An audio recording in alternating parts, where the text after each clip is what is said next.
Halo, assalamualaikum warahmatullahi wabarakatuh. Saya di sini ingin menjelaskan sidang BPU PKA 2 yang pertama dan kedua.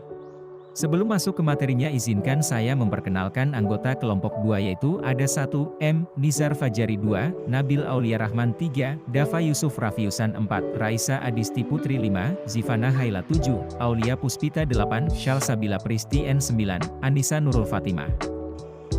Sidang BPU PKA 2, singkatan dari Badan Penyelidik Usaha Persiapan Kemerdekaan Indonesia, adalah badan yang didirikan oleh pemerintah Jepang pada tahun 1945.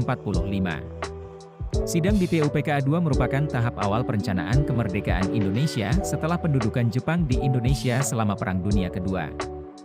Badan ini bertugas untuk merumuskan dasar-dasar yang akan membentuk dasar negara Indonesia yang merdeka. Dalam sidang BPU PKA 2, terdapat beberapa tokoh terkemuka yang memainkan peran penting dalam merumuskan dasar-dasar kemerdekaan Indonesia. Beberapa tokoh tersebut adalah 1. Soekarno, 2. Muhammad Hatta, 3. Ki Hajar Dewantara, 4. Abdul Wahid Hashim, 5. KRT Rajiman Wedioningrat, 6. RM Suryo, 7. Dr. Rajiman, 8. Soepomo, 9. Emer Muhammad Yamin. Tokoh-tokoh di atas adalah beberapa orang yang memainkan peran penting dalam sidang BPU PKA 2. Mereka mewakili beragam latar belakang dan bidang keahlian, yang bersama-sama merumuskan dasar-dasar penting bagi Indonesia yang merdeka.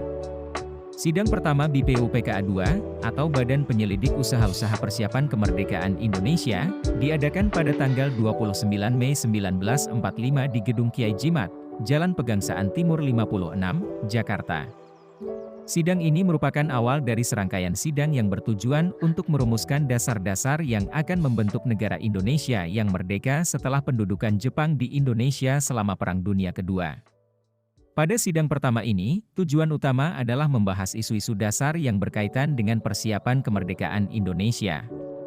Para peserta sidang membahas gagasan tentang pemerintahan sendiri bagi Indonesia serta memilih anggota-anggota yang akan duduk dalam BPU PKA 2. Sidang pertama BPU PKA 2 ini juga menjadi momen penting di mana para pemimpin nasionalis Indonesia, seperti Soekarno, Muhammad Hatta, dan tokoh-tokoh lainnya, mulai mengambil peran dalam membentuk arah perjuangan kemerdekaan Indonesia melalui dialog dengan pemerintah pendudukan Jepang.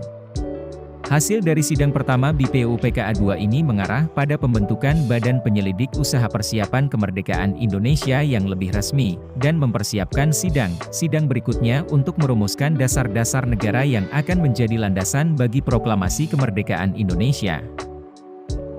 Lalu, apa sajakah usulan dari para tokoh?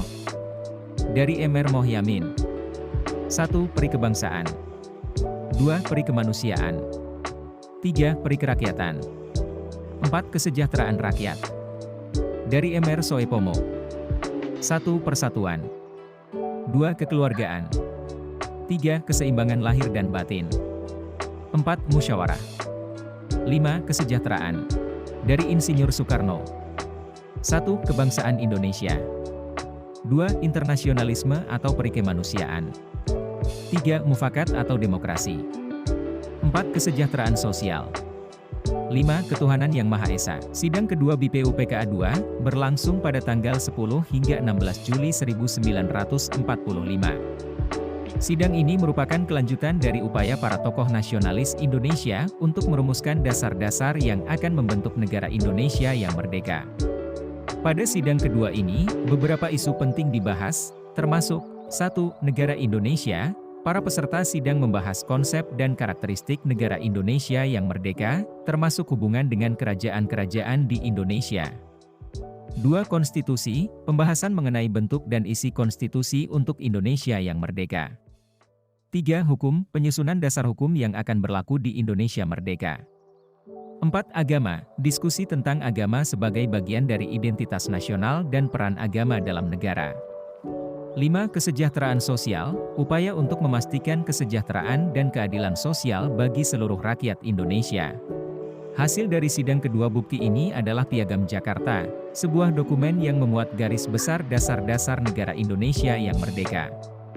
Piagam Jakarta mencakup aspek-aspek seperti sistem pemerintahan, hak asasi manusia, ekonomi, sosial, dan hubungan internasional.